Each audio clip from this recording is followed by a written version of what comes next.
What would it be like if a third-dimensional, non-ascended being crosses into an area that is ascended and become fifth-dimensional? Would he or they encounter some sort of null zone? Conversely, if an ascended fifth-dimensional being traveled into an area that was not ascended, would they be able to interact with the beings there? Well, unfortunately, this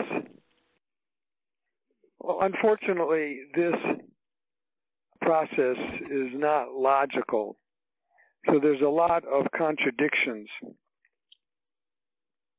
in my attempting to describe to you what this is like. Because if only a part of the Earth ascends, then your question points to a very deep concern. What happens to that city after it ascends? Is it still in the memory of those? Can people still see it if they walk through it? And I'm going to just give you a symbolic description of something that will lend itself, because what we're saying is that in part the etheric energy of the city of light that has ascended will be gone, and the knowledge of that city in part will not exist. So here is an example of the Pleiadians visited Billy Meyer many years ago, and when their spaceship came to land, it got too close to a tree and destroyed the tree from some of the effects of its anti-gravity engines.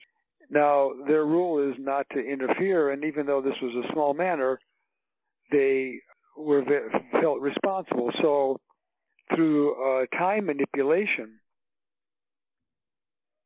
which is a high technique that they have been able to achieve, they went back in time and planted the tree in another place,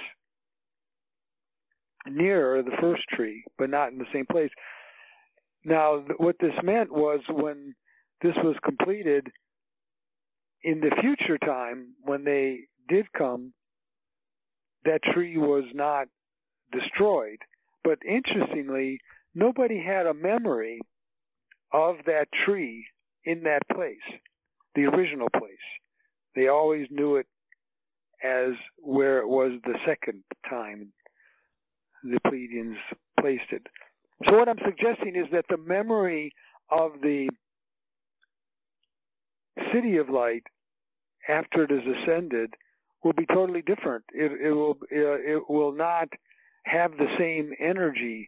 Yes, there might be what you described as a shell, but in a lot of ways, this seems very illogical. But we're talking about a multidimensional quantum process, and so there'll be no memory that people may have been in that area, or no memory that there was a spiritual place. Because remember, what we're doing is the ascension of the city includes the etheric energy field of that city. But the energy, the physical part may remain as a shell. And now the next part of the question, please. If a fifth-dimensional being traveled into an area that was not ascended, would he be able to interact with the beings there? Yes, the answer is yes, he would be able to interact. There are certain rules of karma and non-interference, but yes, the fifth-dimensional being can interact, for example, telepathically, or have an appearance. So there are examples of ascended masters in the fifth dimension who appear to others on the third dimension. That always is an option. Next question. In the latest lecture, you said that when a PCOL ascends, it will not disappear from the third dimensional Earth, that rather a neutral shell will remain. Could you please expand on that? Again, the definition or explanation is illogical, but when you use the idea of a shell of itself, that's coming closer to the reality. But there will be cases where the city will disappear, and there may be a shell left. But for example, let's take Sedona, Arizona, which has a great deal of spiritual energy and vortices. If that city ascended, the spiritual, psychic energy of that area would be gone. And not only that, people would not be aware of it or not remember or not know about it. Just like I said, when the Pleiadians removed the tree to another location, nobody remembered that the tree was moved because of that time shift. So what you're going to see is that in some cases there will be the shell left and people would not know anything about it. And again, going back to Sedona, Arizona, then people would not know, remember, or even have any links to it as a spiritual psychic place. And if you were to walk through it, you might not even also, because that energy was gone. But in other cases, the city itself seems to disappear. Now, in the lecture, we talked about the Shangri-La. And just to remind you, that was based on a highly advanced spiritual city that existed, in theory, in the Himalaya mountains. Now, the author, or the main character in the novel, which was called The Lost Horizon, written by John Milton in 1933, he looked for the city. He heard about the city, but he couldn't find an entrance, and then accidentally he got into it. But that's partially because he was of higher light.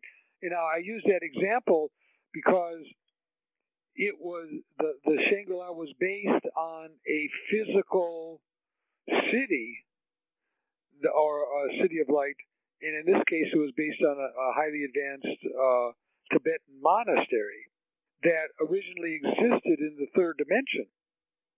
But then that monastery and the ideas became so advanced, and the people living around the monastery became so advanced that it ascended. But those people who were of lower vibration could not find Shangri-La, even if they were spending years looking through the Himalaya mountains. Now, the main character in the novel had special spiritual ability, and he was able to find it.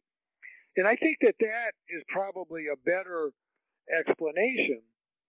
So, did that monastery, City of Light, exist on the third dimension? Well, it started out on the third dimension, but it ascended in total. And now, can somebody find it? Well, yes, but only those who are able to have advanced spiritual energy. It comes back to how to get into the fifth dimension. You can't get into the fifth dimension if you're filled with hatred and polarization and conflict.